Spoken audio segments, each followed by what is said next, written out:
아멘. 할렐루야. 금요 기도에 함께 주님 앞에 말씀 앞에 나오신 모든 성도님들 한 분 한 분 주님 안에서 축복하고 또 주의 주시는 은혜와 평화가 심령 가운데 넘치시기를 축원합니다. 저희 금요일마다 우리 함께 나누는 말씀 통해서도 우리가 더 말씀을 통해서 우리에게 주시는 그 하나님의 깊은 뜻이, 말씀의 가르침이 우리의 삶을 더 정교하게 인도되게 하여 주시고 더 깊이 있는 주님과의 또 복음으로의 교제가 우리 가운데 이루어지기를 바랍니다. 저희 이 자리에 계시는 분들을 포함하여 영상으로 또 함께 하시는 모든 우리 성도님들 들으시는 그 모든 마음과 심령과 귀를 주님께서 축복하여 주셔서 기도해 주신 대로 제 증거하는 입술과 또 듣는 모든 자의 심령이 동일하게 정말 하나님의 주시는 기쁨과 그 충만한 은혜가 넘칠 수 있는 시간이 되었으면 좋겠습니다. 오늘 계속해서 함께 나눌 하나님의 말씀은 고린도전서 11장 말씀입니다. 고린도전서 11장 2절에서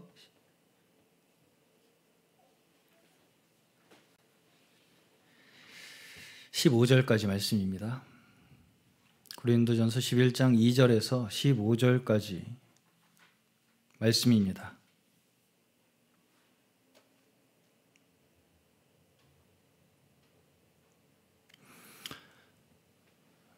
제가 대표로 봉독해 드리겠습니다. 고린도전서 11장 2절에서 15절까지 말씀. 세 번역입니다. 여러분이 나를 모든 면으로 기억하며 또 내가 여러분에게 전해준 대로 전통을 지키고 있으니 나는 여러분을 칭찬합니다. 그런데 각 남자의 머리는 그리스도요, 여자의 머리는 남자요, 그리스도의 머리는 하나님인 것을 여러분이 알기를 바랍니다. 남자가 머리에 무엇을 쓰고 기도하거나 예언하는 것은 자기 머리를 부끄럽게 하는 것입니다. 그러나 여자가 머리에 무엇을 쓰지 않은 채로 기도하거나 예언하는 것은 자기 머리를 부끄럽게 하는 것입니다. 그것은 머리를 밀어버린 것과 꼭 마찬가지입니다. 여자가 머리에 아무것도 쓰지 않으려면 머리를 깎아야 합니다. 그러나 머리를 깎거나 미는 것이 여자에게 부끄러운 일이면 머리를 가려야 합니다. 그러나 남자는 하나님의 형상이요 하나님의 영광이니 머리를 가려서는 안 됩니다. 그러나 여자는 남자의 영광입니다. 남자가 여자에게서 난 것이 아니라 여자가 남자에게서 났습니다. 또 남자가 여자를 위하여 지으심을 받은 것이 아니라 여자가 남자를 위하여 지으심을 받았습니다. 그러므로 여자는 천사들 때문에 그 머리에 권위의 표를 지니고 있어야 합니다. 그러나 주님 안에서는 남자 없이 여자가 있지 않고 여자 없이 남자가 있지 않습니다. 여자가 남자에게서 난 것과 마찬가지로 남자도 여자의 몸에서 났습니다. 그리고 모든 것은 다 하나님에게서 났습니다. 여러분은 스스로 판단하여 보십시오. 여자가 머리에 아무것도 쓰지 않은 채로 하나님께 기도하는 것이 마땅한 일이겠습니까? 자연 그 자체가 여러분에게 가르쳐주지 않습니까? 남자가 머리를 길게 하는 것은 그에게 불명예가 되지만 여자가 머리를 길게 하는 것은 그에게 영광이 되지 않습니까? 긴 머리카락은 그의 머리를 가려주는 구실을 하는 것입니다. 아멘. 여기까지 말씀 오늘 함께 나눠보겠습니다. 오늘 본문 말씀은 사실 굉장히 난해한 본문입니다. 특히 우리 권사님들, 집사님들 모셔놓고서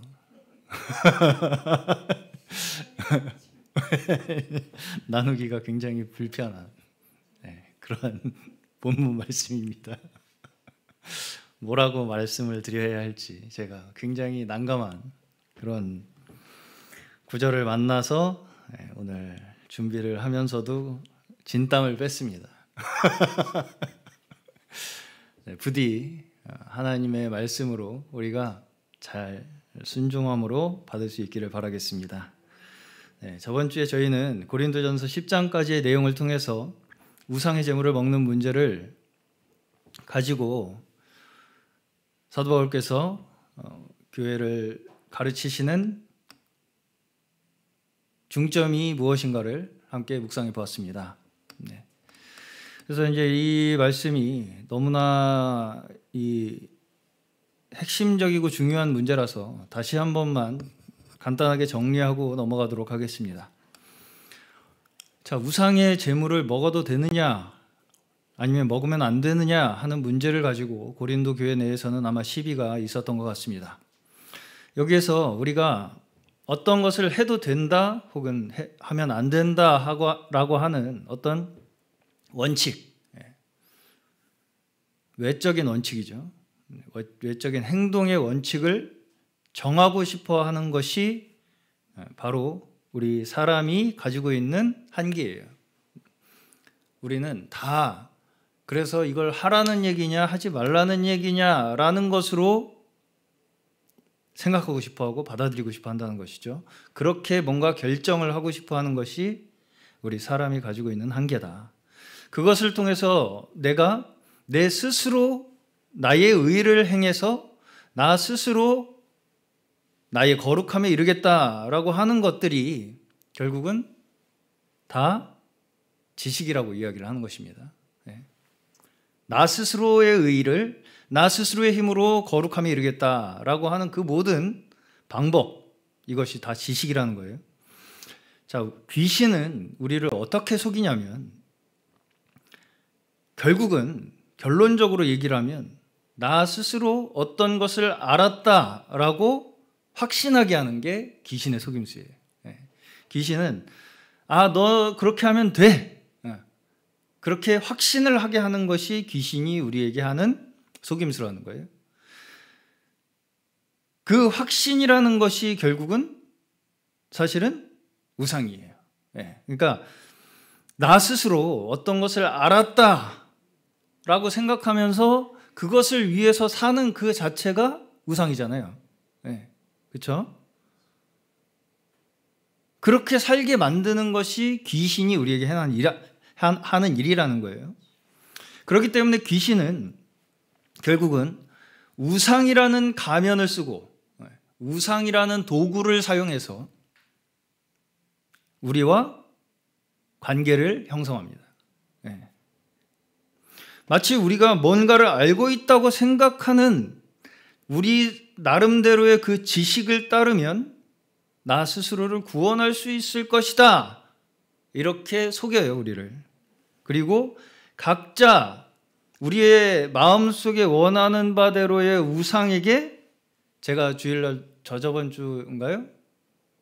말씀드렸다시피 결국은 나 자신을 소모시키는 그 순환의 굴레 속에서 나를 소모시키도록 살도록 유도하는 것이 귀신이 우리에게 속이는 방법이에요. 그렇죠? 그것이 우상의 원리라고 제가 그때 말씀을 드렸습니다. 우상이라는 것은 결국 나 스스로를 위해서 나 스스로를 소모시키는 것이 우상이다. 이렇게 말씀을 드렸어요. 자, 고린도전서 10장 20절에서는 보시면 우상이라는 것이 있고 거기에 귀신이라는 게 있어요.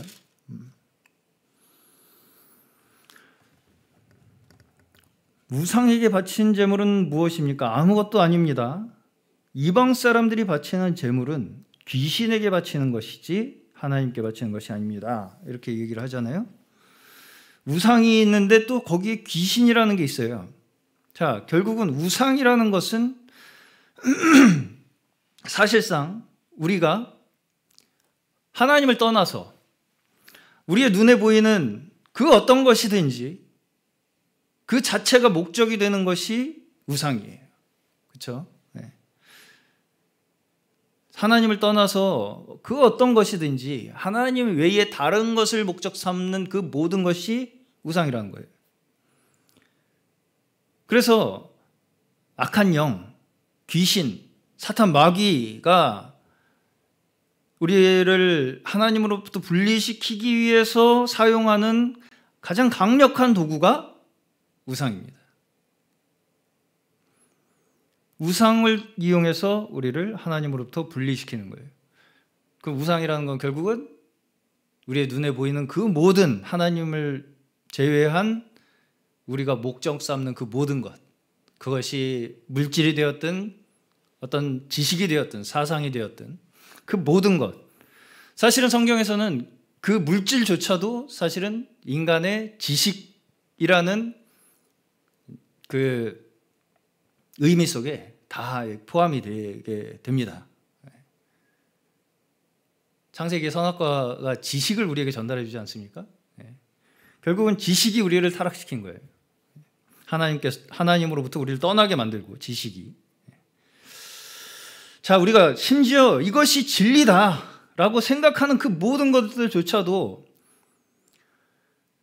내가 그걸 이게 진리라고 스스로 주장해서 나 스스로 의를 이룰 수 있다라고 하는 확신, 자기 확신이 거기에 포함되어 있다면 그것은 사실상 진리가 아니고 우상일 가능성이 커요. 그리고 그 배후에는 내가 이건 진리야라고 주장하면서 그걸로 내가 뭔가를 할 수 있다고 생각하는 그 배후에는 여전히 누가 도사리고 있어요?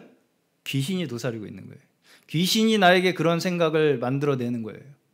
나 스스로 내가 생각하는 이 진리를 따라서 하면 내 스스로 뭔가를 이룰 수 있을 것이라고 생각하게 만드는, 그것이 다 하나님으로부터 온 것이 아니라 귀신으로부터 온, 귀신의 상에 참여하고 있는 것일 가능성이 크다라는 것이 고린도전서 8장, 9장, 10장에서 말씀하고 있는 것이죠. 이걸 결코 잊지 말아야 한다는 것입니다. 오히려 여기에서 문제가 되는 건 나름대로 복음을 받았잖아요. 고린도 성도들이 복음을 받은 그 복음을 통해서 뭔가 나름대로 알았다고 하는 사람들이 문제가 되고 있어요. 여기 고린도전서에서 사도 바울이 문제를 삼고 있는 사람들이 누구냐면, 복음을 받았는데 그 복음을 통해서 나는 뭔가를 알았다라고 주장하는 사람들이 문제의, 논란의 핵심에 서 있다는 거예요. 내가 하는 대로만 하면 자유를 얻을 수 있다, 이렇게 주장하는 그 사람들의 지식이 여기에서 말씀하는 가장 큰 우상이죠. 그리고 또 귀신의 상에 참여하는 것이 된다라고 얘기하는 거예요. 나는 내가 하는 대로 하면 자유야 라고 주장하는 그 자세 자체가 사실은 여전히 귀신의 상에 참여하고 있는 것이다, 이렇게 이야기를 하는 것입니다. 저번 주에 제가 잠시 그래서 지식과 습관, 이것은 어떤 차이가 있느냐, 이걸 말씀을 드렸었어요. 둘 다 우상과 관련되어 있다고 말씀드렸습니다. 먼저는 습관이 있어요. 습관.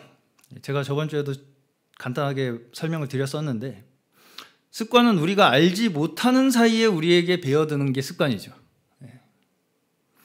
내 행동이 구체적으로 내가 왜 지금 이 행동을 하고 있는지를 스스로 알기 어려운 게 습관이에요. 그렇죠? 너 습관이 왜 그래? 그러면 그제서야 내가 어떤 습관이 있지, 이렇게 생각하게 되잖아요. 그런 게 습관이에요. 그래서 그게 왜 내가 그렇게 행동하는지, 심지어 내가 그런 행동을 하고 있는지도 잘 모르는 게 습관이에요. 그렇죠? 그래서 사실은 어떤 면에서는 우리가 육신을 가지고 이 땅에서 물질 세계를 살아가다 보니까, 이 말하자면 완전하지 못한 우리의 약한 육신들을 다 가지고 살아가다 보니까 이러한 우리의 연약함을 대체하기 위해서 생겨난 것이 어떤 면에서 자연스럽게 형성된 것들이 습관이라고 볼 수 있는 거예요.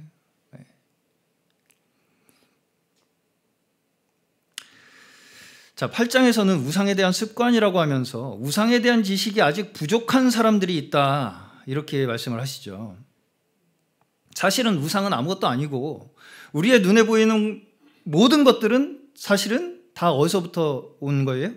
하나님으로부터 난 것이죠. 그런데 마치 이것이 우리의 목적인 것처럼 귀신이 속인다는 거예요.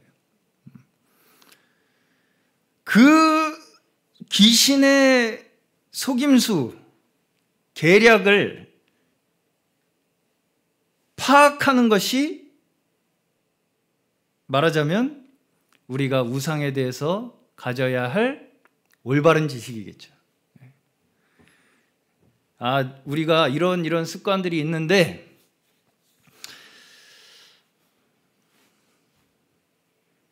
그런 행동들이 어떤 데서부터 생겨나게 됐고 그런 행동을 하는 이유가 무엇인가, 이런 것들을 우리가 더 자세하게 어떻게 보면 알게 되는 것들이 우상에 대한 지식일 것입니다. 우상에 대한 올바른 지식.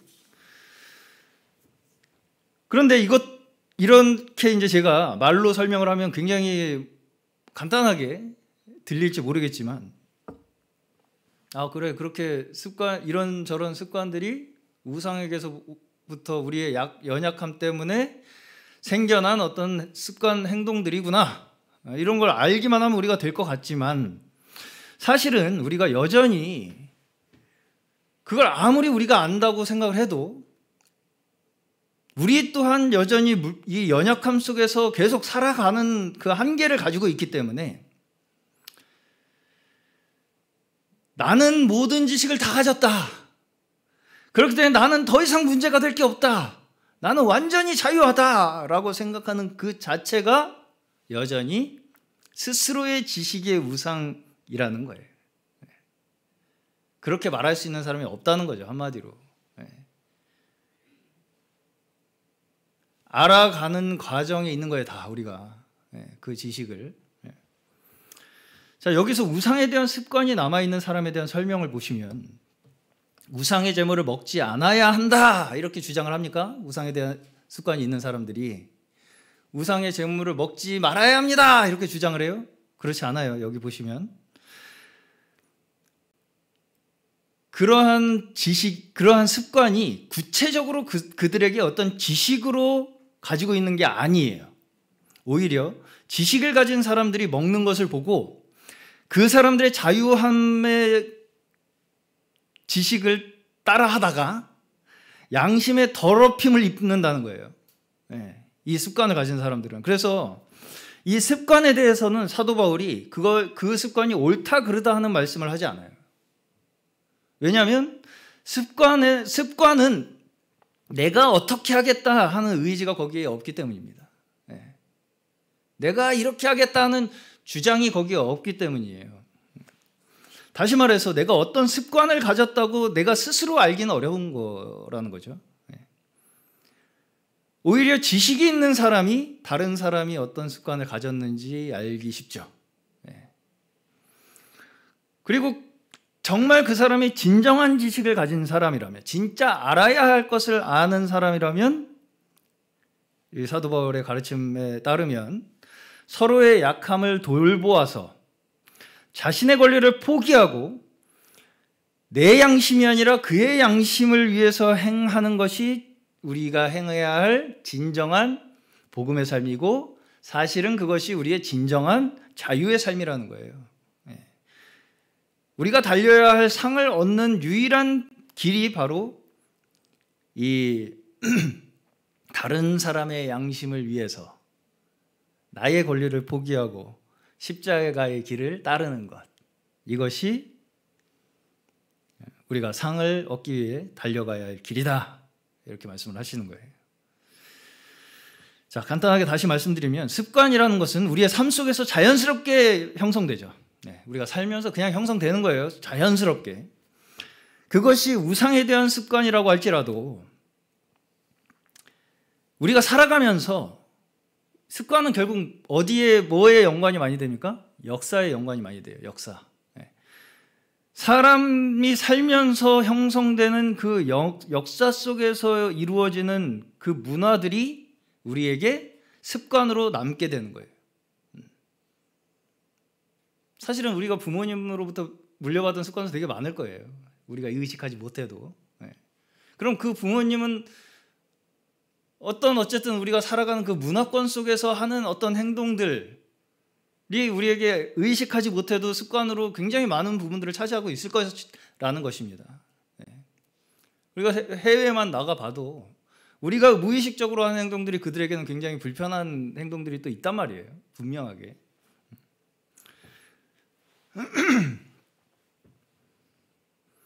그렇기 때문에 습관은 내 스스로 내가 어떤 습관을 가지고 있는지 명확히 알기 어렵고 왜 내가 그런 습관을 가지게 됐는지도 명확하게 알기가 어려워요. 그런데 지식은 어떤가요? 지식은 원칙을 먼저 정합니다. 이렇게 하는 게 자유를 얻는 거야 라고 주장을 해요. 이 주장이 먼저 시작돼요. 먹어야 한다 혹은 먹지 말아야 한다, 이 둘 다 마찬가지입니다. 뭔가 어떻게 해야 한다 라고 하는 그 주장, 그 행동의 원칙을 먼저 세우고 그대로 하는 것이 진리다, 그대로 하면 자유다, 그대로 하면 복음이라고 주장을 하기 시작하는 것이 지식의 특징이에요. 그렇게 내가 알고 있다고 생각하는 지식의 어떤 하나의 방법으로 나와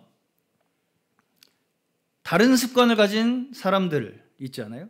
내가 가진 방법과 다른 습관을 가진 사람들을 시험에 빠뜨리고 그들의 양심을 더럽히고 넘어지게 한다는 것입니다. 자기가 생각하는 그 지식의 방법으로, 다시 말해서 나름대로 주장하는 자유의 방법, 이렇게 하는 게 자유야, 거룩함에 이르는 방법, 이렇게 하면 거룩함에 이를 수 있어, 이렇게 하면 의를 이룰 수 있어 라고 하는 그 방법, 여기에서 우리가 진짜로 얻어야 할 자유, 거룩함, 의가 있는 것이 아닙니다. 그렇죠? 우리의 자유는 오직 어디에 있습니까? 십자가에서 보이신 그의 사랑에 의해서 얻어지는 거예요. 우리의 자유는, 거룩은 어디서부터 이루어집니까? 십자가에서 흘리신 보혈로 말미암아 거룩해지는 거예요. 의롭게 되는 것은 예수 그리스도의 희생을 통해 우리가 의롭게 되는 것입니다. 이 외에 그 어떤 방법도 우리를 자유케 하거나 거룩케 하거나 의롭게 할 수 없어요. 그렇기 때문에 복음이라는 것이 우리가 잘못하면 어떤 지식을 우리가 전달하는 것, 어떤 논리를 그에게 주입하고 이해시키는 것이라고 생각하기 쉽지만 사실은 그렇게 지식의 전달로 이루어지는 것이 아니라 먼저는 예수 그리스도의 십자가에서 우리에게 보여주신 그 사랑과 구원의 은혜를 증거하는 것이 첫 번째고요. 그 은혜로 말미암아 살아가는 우리의 삶이 그 두 번째로 증거되는 것이 복음인 줄로 믿습니다. 그래서 사실은 십자가의 희생의 원리에 의해서만이 복음은 역사되고 증거되는 거예요. 그 외에 우리가 어떤 감언이설로 아무리 아름다운 말로 설득을 해도 거기에 복음이 없을 가능성은 굉장히 높죠. 그리고 계속해서 이제 오늘 11장의 말씀 또한 이해하기가 굉장히 어려운 난해한 말씀이에요. 특히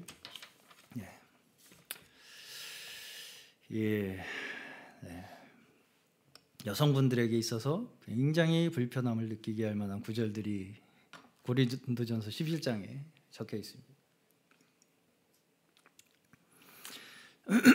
근데 이제 제가 저번 주에도 말씀드렸다시피 일단 우리가 성경을 볼 때 먼저 생각해 봐야 할 관점들이 있다고 말씀드렸었어요. 어떤 상황에서 어떤 사람들에게 어떤 목적으로 사도 바울이 쓰셨는가, 사도가 가르쳤는가, 이것을 먼저 우리가 이해하지 않고 단순히 쓰여있는 문자대로 해석해서 그냥 단순하게 그 말씀을 우리 시대에 우리에게 그냥 1대1로 단순 적용하는 게 되면, 잘못하면 성경을 마치 답안지처럼 생각하게 될 수 있다는 거예요. 어떻게 해라! 라고 쓴 책처럼 우리가 성경을 볼 수 있다는 거예요. 잘못하면. 이게 잘못하면입니다. 고린도전서 11장의 해석의 문제로 인해서 가톨릭에서는 다 아시다시피 머리에 미사포라는 걸 씁니다. 그리고 이제 여러 문자주의적 문자주의로 해석을 하는 이 관점을 가진 단체들이 있어요. 대표적으로 이 다비의 세대주의에서 나온 형제회가 그렇고요. 지방교회라는 것이 그렇고요. 제가 또 이 머리에 수건, 여성들이 머리에 수건을 쓰는 걸 찾아보니까 하나님의 교회가 그렇게 머리에 수건을 쓰는 걸 가지고 그렇게 자랑을 하더라고요. 자신들이. 우리는 말씀대로 예배 시간에 여성들이 머리에 수건을 쓴다. 그렇게 쓰지 않으면 다 말씀을 지키지 않는 것이다. 이렇게 주장을 하더라고요. 하나님의 교회가 많이 나오더라고요.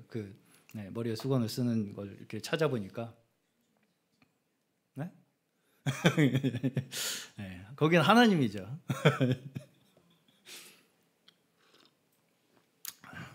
장길자신가요?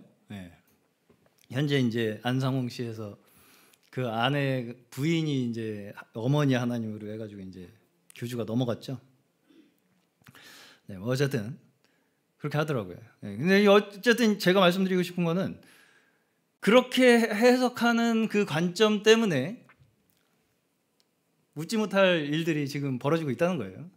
자, 제가 조금 더 말씀을 한번 생각을 해보겠습니다. 자, 왜 이런 일이 일어나느냐면 성경 말씀을 어떤 역사적 사건 속에서 이해하는 것이 아니고요.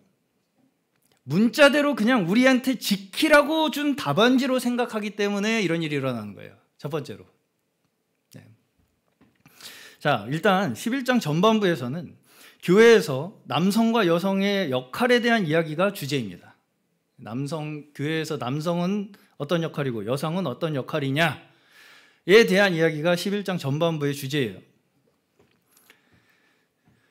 자, 10장의 우상의 지식에 대한 이야기에서 우리가 생각하기에는 갑자기 이제 주제가 확 전환되는 것처럼 보이지만 사실은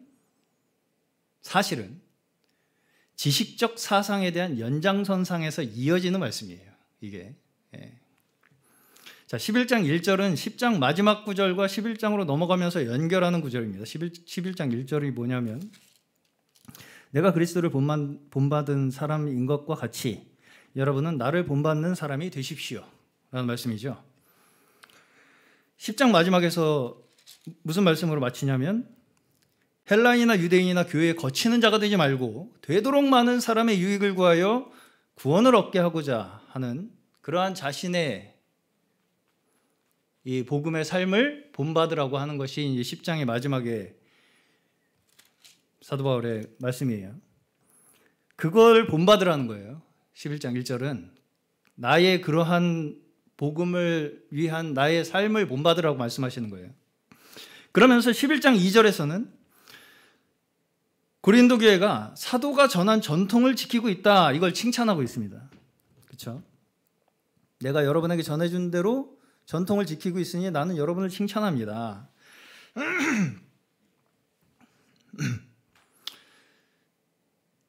자, 여기에 전통이 어떤 전통이겠습니까? 어떤 전통일까요? 유정훈 자매님. 어떤 전통을 전해줬기에 칭찬을 할까요? 아이고, 죄송합니다. 네.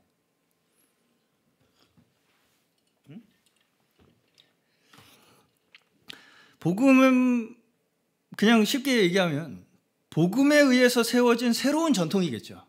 네. 자, 계속해서 말씀드려 볼게요. 이것에 대해서 먼저 이제 성경 한 구절을 좀 읽고 넘어가겠습니다. 갈라디아서 3장 28절입니다. 갈라디아서 3장 28절.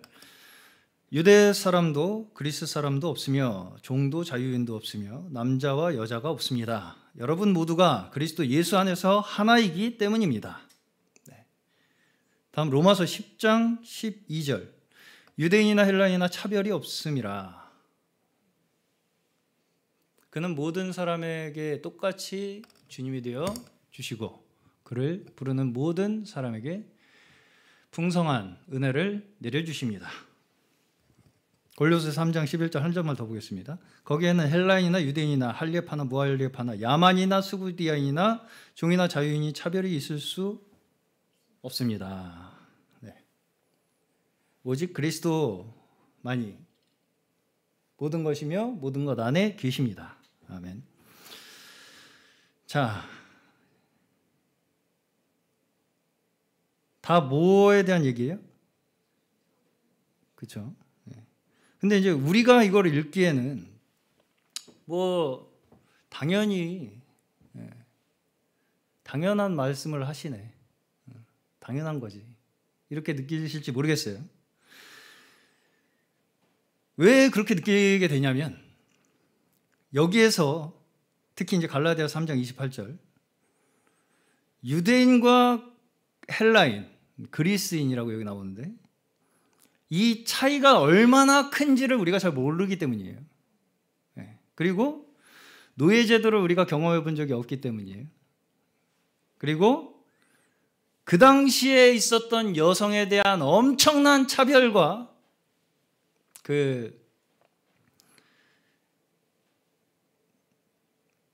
하대하는 그러한 문화에 대한 이해가 그때처럼 우리가 깊지 않기 때문입니다.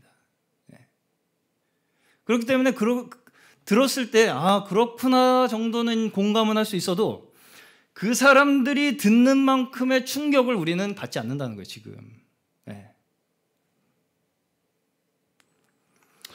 그런데 사실상 이때 당시에 이 갈라디아서 3장 28절과 같은 이 선언은 사실상 그때 기존의 사회 체제를 완전히 뒤집어 엎는 급진적 사상이었다는 거예요. 그때 당시에 아무도 생각할 수 없는 생각을 이 갈라디아 3장 28절을 통해서 사도 바울은 선포하신 거예요. 그때 당시에 복음이 사회적으로 이 사람들에게 미친 영향력은 그야말로 우리가 상상하기 어려운 정도의 어마어마한 충격이었다는 것입니다.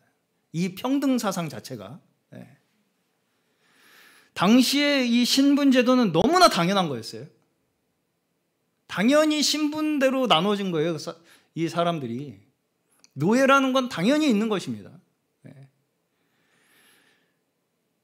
다 아시다시피 여성은 그 당시 공식적인 인원수에 들어가지도 않았고 뭐 이렇게 참정권도 없었고 심지어 남성의 어떤 소유물 중에 하나로 여겨지던 그런 시대였어요. 이때 당시는 여성이. 그리고 이제 유대인과 헬라인이라는 차이, 유대인과 헬라인의 차이라는 것도 이것이야말로 사실상 우리가 생각하기 어려운 정도의 차이가 그 사이에 존재한다라는 거예요. 이 유대주의를 헤브라이즘이라고 하고요. 헬라인의 이 사상을 헬레니즘이라고 합니다. 이 두 가지 사상이 사실상 우리가 지금 알고 있는 서양 문명의 큰 누축을 차지하는 거예요. 유대주의, 유대 사상과 헬라 사상. 이 두 가지가 사실상 지금 현재 우리의 모든 문명의 두 축을 이루고 있는 게 유대 사상과 헬라 사상이에요. 유대인 사상에는 근본적으로 하나님에 대한 절대성이 거기에 들어있어요. 그래서 절대적인 어떤 목적성이 거기에 들어가 있죠. 그렇다면 헬라인은 어땠냐? 이성적인 탐구를 중요시하고 상대성으로 이 세상을 파악했어요.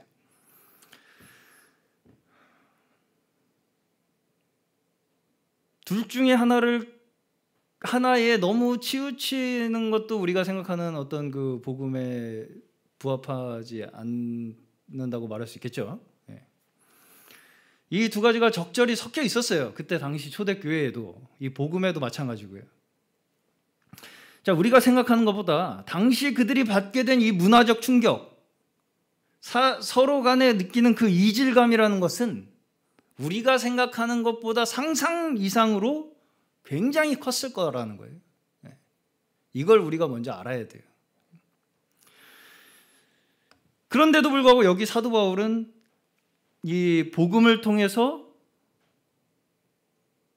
뭐라고 말씀하십니까? 모든 신분과 성별과 문화적 모든 차이를 뛰어넘어서 모두가 하나다. 예수 그리스도의 십자가로 말미암아서 우리는 다 하나가 되었다라고 선포하는 엄청난 이 이야기를 하고 있는 거예요. 사도 바울은. 차별이 너무나 당연하고 엄격한 신분제 사회였던 당시의 문화 속에서 유일하게 어떤 차별도 없이 심지어 주인과 노예가 같은 상에서 밥을 먹는 사태가 일어나는 공동체는 교회밖에 없었다는 거예요. 신분을 초월해서. 그러다 보니까 여러 가지 이제 사람들이 주변은 사람들의 시선들도 있었을 것이고요. 심지어 복음을 받은 성도들조차도 기존에 자기들이 생각하던 어떤 것들과 충돌이 있지 않았겠습니까? 이걸 어떻게 적용해야 할지에 대한 혼란이 그들 가운데 있었다는 거예요. 이 복음을, 급진적인 이 복음을, 평등 사상을 우리 가운데 어떻게 적용해야 될 것인가, 이것에 대한 엄청난 혼란이 그 가운데 있었다는 것입니다. 여기서 이제 사도 바울이 전한 이 전통을 지켰다는 것은 이렇게 복음에 의해서 이루어진 그리스도인 공동체의 새로운 평등의 사상, 이것을 이야기하는 거예요. 너희들 가운데 복음으로 말미암아서 새로운 질서가 너희 가운데 세워졌어. 그것이 곧 무엇이냐? 예수 그리스도의 십자가로 말미암아 모든 차별을, 장벽을 무너뜨리고 모두가 주님 안에 하나가 되었다. 이 전통을 전해준 거예요. 그런 전통으로 교회가 이렇게 잘 이루어지는 것은 칭찬할 만하다라고 이야기하는 것입니다. 그렇게 같은 상에서 다 같이 즐겁게 식사하고 하는 그런 전통. 그런데 이제 문제가 뭐냐? 3절에서는 시작부터 그런데 라는 접속사로 시작을 하죠. 이게 이제 반전을 이야기하는 거잖아요. 그렇다는 건 뭔가, 그래, 너희들이 내가 전한 어떤 가르침에 의해서 전통은 잘 지키고 있지만 그럼에도 불구하고 지금 잘못 알고 있는 게 좀 있다라는 걸 얘기하는 거예요. 그렇죠? 자, 그럼 그것이 무엇이겠습니까? 앞에 10장까지 해서 사도 바울은 당시 사람들이 가지고 있었던 습관에 대한 얘기를 했잖아요. 제가 앞에도 길게 얘기했지만 습관. 그러면서 그들의 양심을 위해서 행동하기를 권면했죠. 그 연약한 습관을 가진 자들을 위해서 행동을 해라. 그들을 배려해서 그들의 양심이 다치지 않도록 잘 배려함으로써 행동하는 것이 너희가 해야 할, 마땅히 지식을 가진 자들이, 진정한 지식을 가진 자들이 해야 할 일이다 라는 얘기예요. 그렇다면 여기 11장에서는 뭐냐? 이 습관의 영역을 이제 한 걸음 더 나아가서 본성이라는 영역으로 나아가는 거예요. 본성. 이 본성이 어디서 나오냐면 14절에서 나옵니다. 이 세 번역에서는 자연이라고 번역이 돼 있어요. 그래서 제가 오늘 말씀도 자연의 가르침이라고 말씀 제목을 정했는데, 자연 그 자체가 여러분에게 가르쳐주지 않습니까? 이렇게 얘기를 하죠.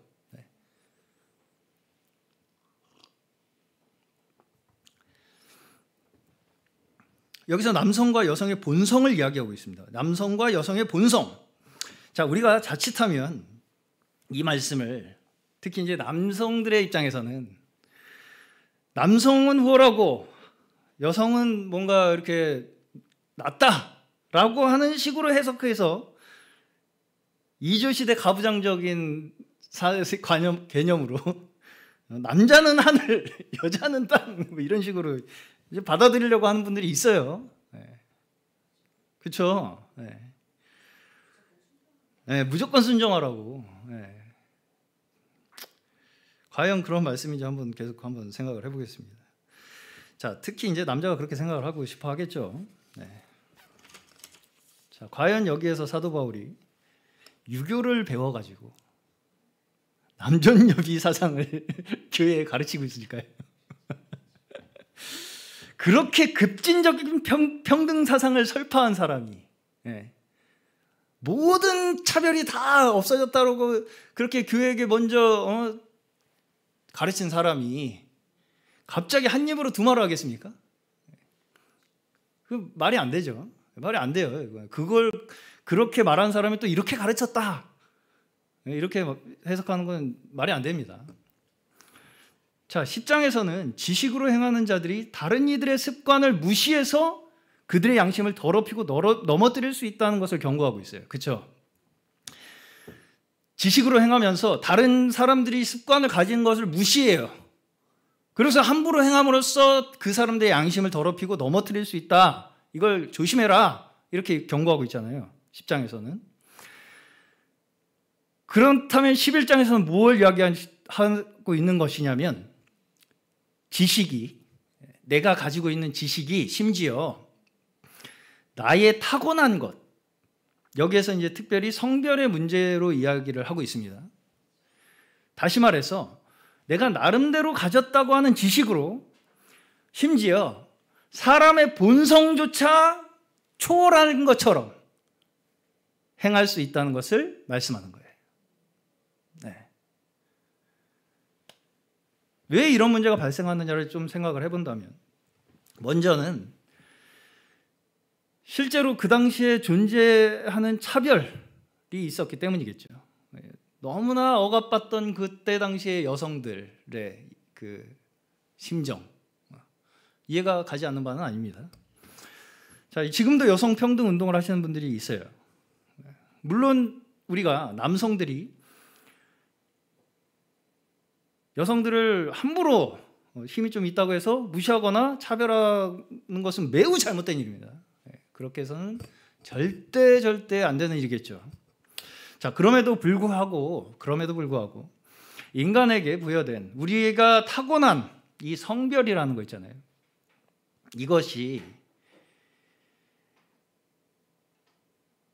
우리가 태어나고 싶어서 태어난 게 아닌 것처럼, 성별도 사실은 우리가 선택하고 싶어서 선택할 수 있는 게 아니라는 거죠.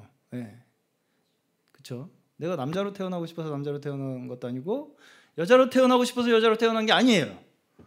나라는 존재 자체를 그렇게 하나님께서 여기에 두신 거예요. 그걸 받아들이지 못할 가능성이 있다는 거예요. 내가 있어야 할 그 자리, 내 근원.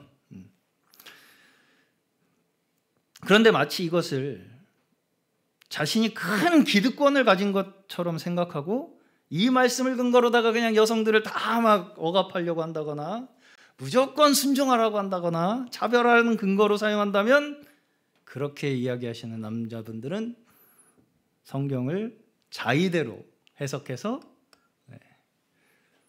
자기의 지식으로 주장하는 것입니다. 조심하셔야 돼요. 매우 잘못 성경을 오해하시는 거예요. 그거는. 자, 그리스도를 머리로, 교회를 몸으로 성경에서는 말씀하죠. 또 그리스도를 신랑으로, 남편으로, 교회를 신부, 아내로 비유하기도 합니다. 자, 어떻게 이 말씀이 받아들여지시나요? 그리스도와 교회에 대한 관계를 머리와 몸, 남편과 아내로 비유하는 이 표현이 우리한테 얼마나 이렇게 잘 와 닿으실지 모르겠어요. 자, 우리가 사실상 이 땅에서 살면서 먼저 겪는 것이 그리스도와 교회입니까? 아니면 머리와 몸입니까? 머리와 몸이죠. 또는 남편과 아내죠. 사실상 우리에게 머리와 몸을 창조하셨어요. 머리가 있고 몸을 창조하셨단 말이에요. 남편과 아내의 관계를 설정하셨어요. 이 모든 것이 하나님께서 우리에게 이루실 완전한 하나님 나라의 모습을 우리에게 나타내 보여주시는 하나의 표현들이라는 거예요. 네. 자, 하나님 나라는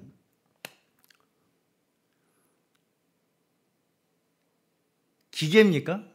아니죠. 하나님 나라는 관계성 그 자체입니다. 네.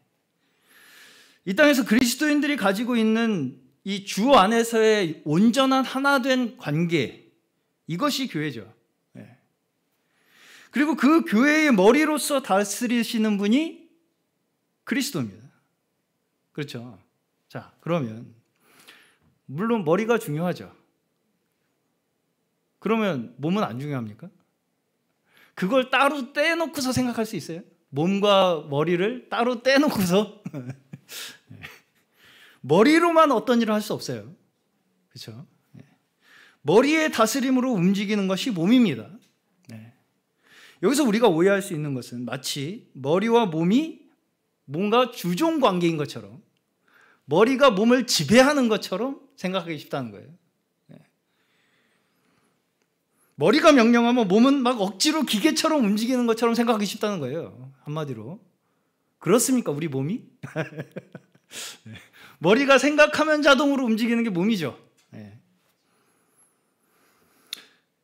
자, 그래서 적어도 여기에서 말하는 남자와 여자에 관한 가르침에 대해서는 우리가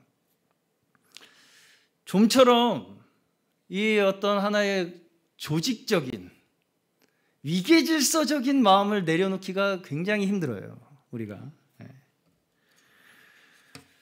그러나 머리와 몸은 사실상 하나입니다. 하나예요.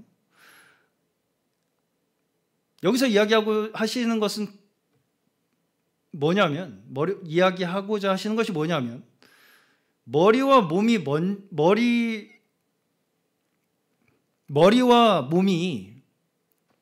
우리에게 먼저 주어지는 것이고요. 남자와 여자의 관계가 주어지죠. 자, 여기서 남자와 여자의 관계가 먼저 우리 머릿속에 있잖아요. 뭔가 조화되지 않는, 이해되지 않는 그 관계를 머리와 몸에 대입하지 말고 머리와 몸을 보면서 남자와 여자의 관계를 생각하라는 거예요. 머리와 몸이 하나로 움직이는 것과 같이, 그러나 각자의 맡은 역할이 있다는 것이죠. 남자도 그 역할을 내가 맡고 싶어서 맡은 건 아닙니다. 머리이신 그리스도께서 그저 나에게 이 땅에서 맡기신 역할을 수행하기 위해서 나를 남자로 두신 거예요. 그렇기 때문에 그리스도가 남자의 머리라는 것을 우리가 남자 또한 온전하게 순종하지 않으면 그 역할을 다 하지 못하고 있는 거예요. 자, 여기서 말씀하시는 여자가 머리에 무엇인가를 쓴다, 이것의 의미를 이제 한번 좀 살펴보시면, 자, 이 부분이 우리가 성경을 문자주의와 역사적 맥락에서 해석하는 그 두 가지 차이에서 굉장히 큰 차이를 발생시키는 하나의 이 말씀이 이 고린도전서 11장에 머리에 뭘 쓰는 이 문제예요. 한번 들어보시기 바라겠습니다. 자, 이 머리에 뭔가를 쓴다는 이 이야기가 뭐냐면, 이제 문자주의적으로 해석하신 분들은 사도 바울이 그 교회 성도들한테 특별히 너희는 머리에 뭐를 써라 라고 명령하신 것처럼 해석을 한단 말이에요. 그렇죠? 근데 오히려 사실은 역사적 맥락에서 살펴봤을 때 어떠냐면, 이러한 풍습이 당시에 고린도 지방의 일반적인 문화 속에 있었던 풍습이라는 거예요. 여자들이 머리에 쓰고 다니는, 마치 우리나라의 예전에 한복에 여성들이 외출할 때 이렇게 뒤집어 쓰는 거 있잖아요. 쓰개치마라고 하더라고요, 그걸. 사극 같은 데 보면 이렇게 얼굴만 내놓는 그러한 비슷한 풍습이 당시 이 고린도 지방에, 이 로마 그쪽 근방 지역에 있었다는 거예요. 자, 말하자면 이런 일반적인 문화에서 나타나는 풍습에서도 뭐가 있다는 거예요? 사람이 가지고 있는 본성적인 표현들이 있다는 거예요. 그런데 당시에 오히려 신전이 있었죠. 우상을 섬기는 신전. 거기에 이제 이 신녀들이 있었어요. 이 신녀들이 당시에 그렇게 이 신의 어떤 신탁, 그렇죠. 신탁의 어떤 그 예언을 할 때 머리에 당시에 쓰던 여성들이 쓰던 그 머리에 쓰는 걸 안 썼다는 거예요. 그리고 심지어 머리를 깎았다는 거예요. 남자처럼. 그리고선 신의 대연자임을 자처했다는 거죠. 그러면서 또 거기에 수반되던 것이 매음 행위예요.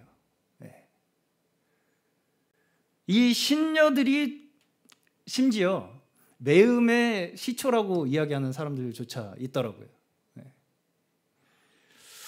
자, 근데 이제 여기 고린도 교회도 보시면 특히 여성들에게서 은사가 많이 나타난 것으로 보입니다.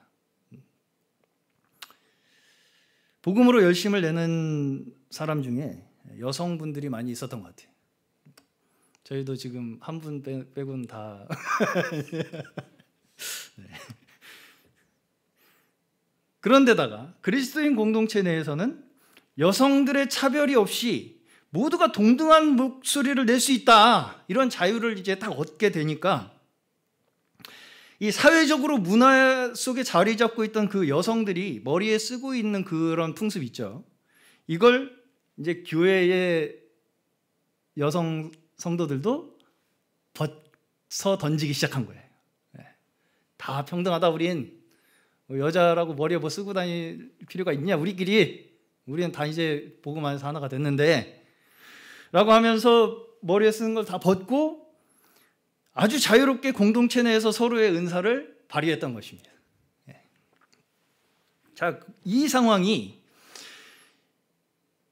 이 당시 초대교회의 분위기를 혼란스럽고 무질서하게 만드는 거예요. 그래서 결국 여기에서도 어떤 지식을 통해서 얻은 자유죠. 특히 여기에 이제 여성분들이 국한되어서 언급이 되는 건데, 여성들이 그때 당시에 가질 수 없었던 그 신분 차별에 대한 해방, 자유를 함부로 사용함으로 말미암아서 나타난 무질서를 바로잡기 위해 가르친 권면이에요, 이게. 그래서 그런 교회의 상황 속에서 사도의 가르침을 우리가 이해하는 것이 바로 우리가 성경을 역사적 맥락 속에서 보편적으로 우리가 받아들일 수 있는 관점입니다. 자, 그렇다면 우리가 교회 가운데서 머리에 쓰는 이 풍습을 주장한다는 것이 사실은 그때 당시에 그냥 일반적인 풍습을 교회에서 따라하는 것 정도밖에 되지 않는 거예요, 사실은.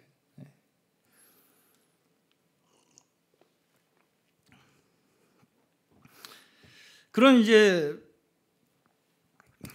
상황 속에서 여기에 사도 바울은 여성들의 발언권을 오히려 보장합니다. 당시 사회에서는 상상할 수도 없었던 일이에요. 물론 여성들이 교회에서 받은 은혜에 따라 차별 없이 교제할 수는 있습니다. 그렇지만 분명하게 거기에는 질서가 또한 있어야 된다는 거예요. 당시에 복음을 처음 받은 사람들 가운데 이 복음의 급진적 이 가르침에 매료가 되어서 그 당시에 있었던 사회적 질서, 사회적 문화, 이런 것 따위는 다 그냥 한 방에 초월해버려 라고 하는 사람들이 있었다는 것입니다.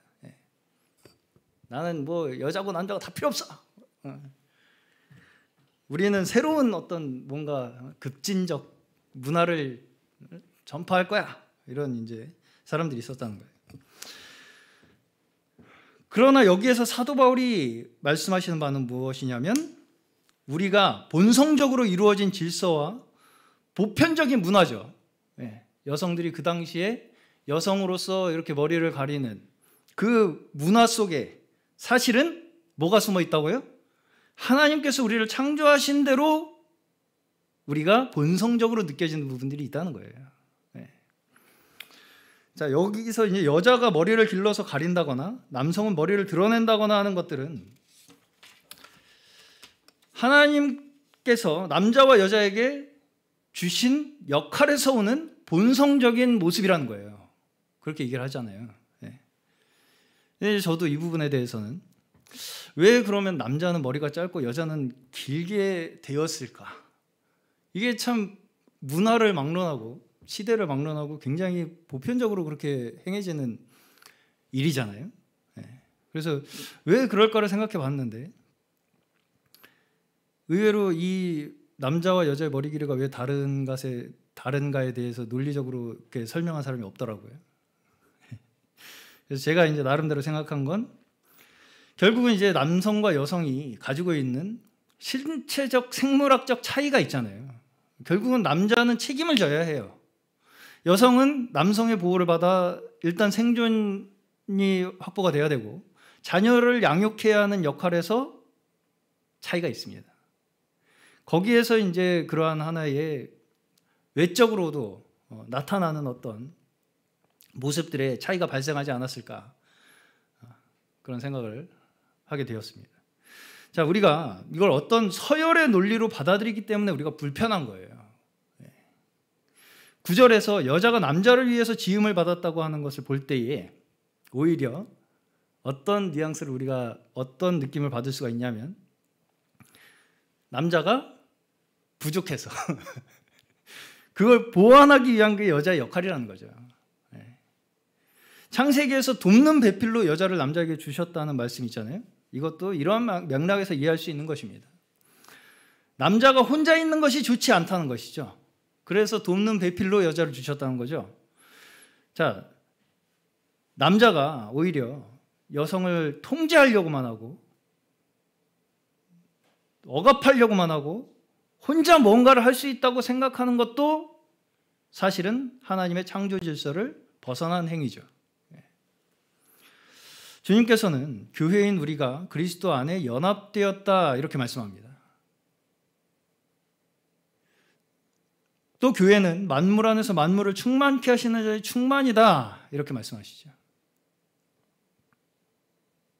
여기에 우리가 생각하는 서열의 개념이 있습니까? 그리스도 안에 우리가 교회가 연합됐다. 만물을 충만케 하신 자의 충만이 교회다. 라는 이 말씀 속에 서열의 개념이 있냐고요. 머리는 순서의 문제입니다. 순서, 단지. 어디에서 시작된 것인가 하는 하나님께서 정하신 자연의 가르침.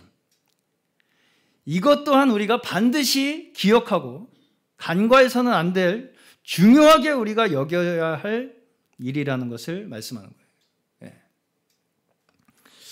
그러나 여기 이제 마지막에 보시면 여전히 여자가 없이 남자가 있을 수 없고 남자가 없이 여자도 있을 수 없다 이렇게 말씀하시면서 여자도 남자도 다 하나님께로부터 났다 이렇게 말씀을 하시죠. 자, 이렇게 온전한 연합을 이루시기 위해서 우리를 남자와 여자 또 그리스도 안에서 지체로 부르셨다는 것을 우리가 반드시 기억하시길 바랍니다. 연합하시기 위해서 그렇게 만드신 거라고요, 우리를. 자, 우리가 섣불리 복음으로 어떤 자유를 얻었다고 생각하고 방종에 빠질 수 있다는 것을 여전히 경계하는 말씀이에요. 이것이. 여전히 우리는 하나님의 창조 질서 속에서 오히려 이 세상에서는 무너지고 있어요. 이러한 질서가. 이 질서를 다시 바로 세우고 온전한 질서 속에서의 연합을 이루시기 위해서 주님께서는 십자가의 구원의 역사를 이루셨다는 것을 우리는 반드시 기억하시기 바랍니다. 그래서 우리는 모든 우리가 알고 있다라고 하는 지식을 내려놓고 온전한 사랑의 연합 안에서 하나 되어서 주의 몸된 교회, 거룩한 영광스러운 주의 몸된 교회로 건축되는 저희 모두 되시기를 주님의 이름으로 축원합니다.